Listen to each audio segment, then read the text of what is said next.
Good morning. Today, I'm going to take one of your submitted questions and attempt to provide you with some hard-earned wisdom. This one comes from Glenn Williams, who asked, what are your best strategies for word-of-mouth marketing and how have they served you building up your various companies? Okay, it's a good question, Glenn, because whether you know it or not, statistically, 65% of all new business comes from referrals and word of mouth. But it is the most neglected and under-attended area of most businesses. Tons of time, money, and meetings are spent on lead generation, traffic conversion, Facebook and Google advertising, search engine optimization, direct mail, and other forms of advertising. Yet it is proven that consumers rely on word of mouth up to 10 times more than paid media, and it delivers 3 times the results. Yet it gets less than 10% of the resources, effort, and creative attention by organizations and their leaders. Y'all seeing the problem here? And heads up, word of mouth is particularly critical in these days where people have learned to tune out most marketing and advertising. Yell and sell no longer works. Learning how to set up internal referral systems throughout your business processes that predictably and automatically garner enthusiastic, repeated, and consistent referrals, that is a game changer for your business. Set up right and you can beat almost anybody in any market. It is such a defining factor that in my Business Masterclass training, we spend the majority of day 2 on this topic alone. I outline a 10-point plan on how to set up automated referral systems in any business, leveraging the best practices of human influence and modern-day tools and systems. And yes, word of mouth has definitely been the key growth to the development of the businesses that I have built personally. Of course, we don't have time and a whole day here to take you through it, but I will give you 2 of the most significant foundational aspects of igniting referrals and word of mouth. I'll give you an example. My wife and I went to a restaurant in Miami Beach that we heard was all the rage, designed by a famous interior designer, celebrity chef, and promoted by the biggest tastemaker in town.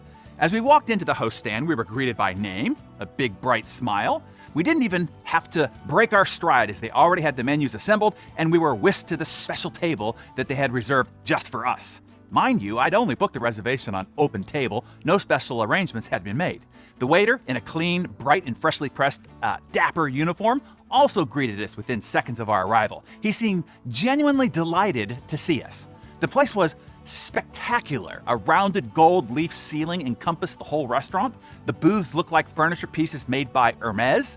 The bar was spectacular with backlit onyx. And in the middle of the restaurant, perched on a golden pedestal, was a full-sized golden unicorn. No joke. We found out later that the owner paid $2 million to have it made.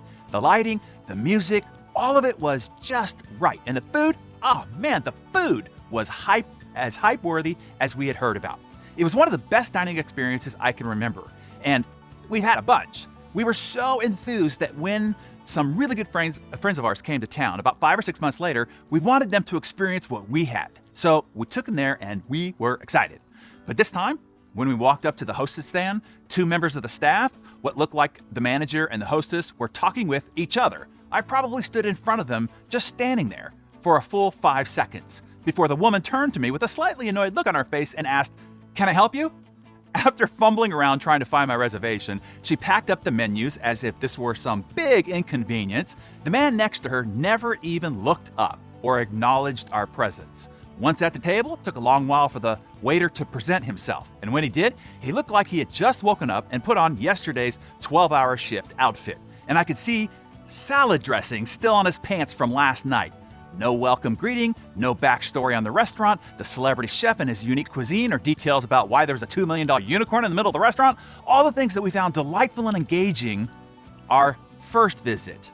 It took forever to get our first drink order, which I hate. And it's awkward when you're sitting there with your friends.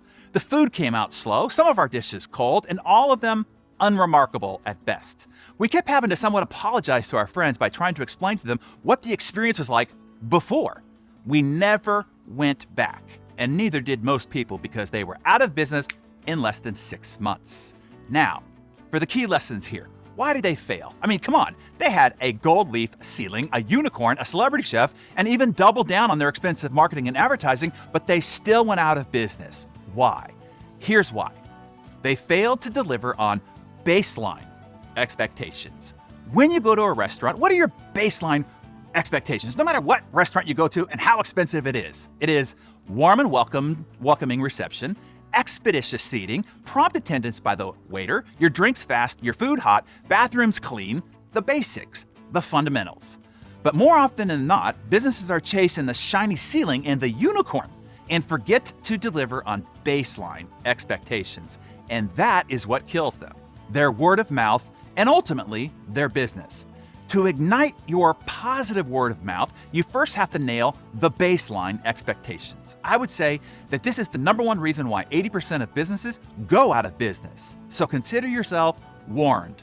Then, once you nail and systemize and give constant attention and focus on delivering the baseline expectations, now you have to over-deliver. To have others remark about you, you have to be remarkable. And that is where we spend the rest of the day in our High Performance Forum, drilling into the methods and systems for doing just that, because the ROI is tremendous. Just keep this last line in your head. It's something Seth Godin said. Marketing is actually what other people are saying about you. And there are always ways that you can influence that. But as a baseline, you gotta deliver first.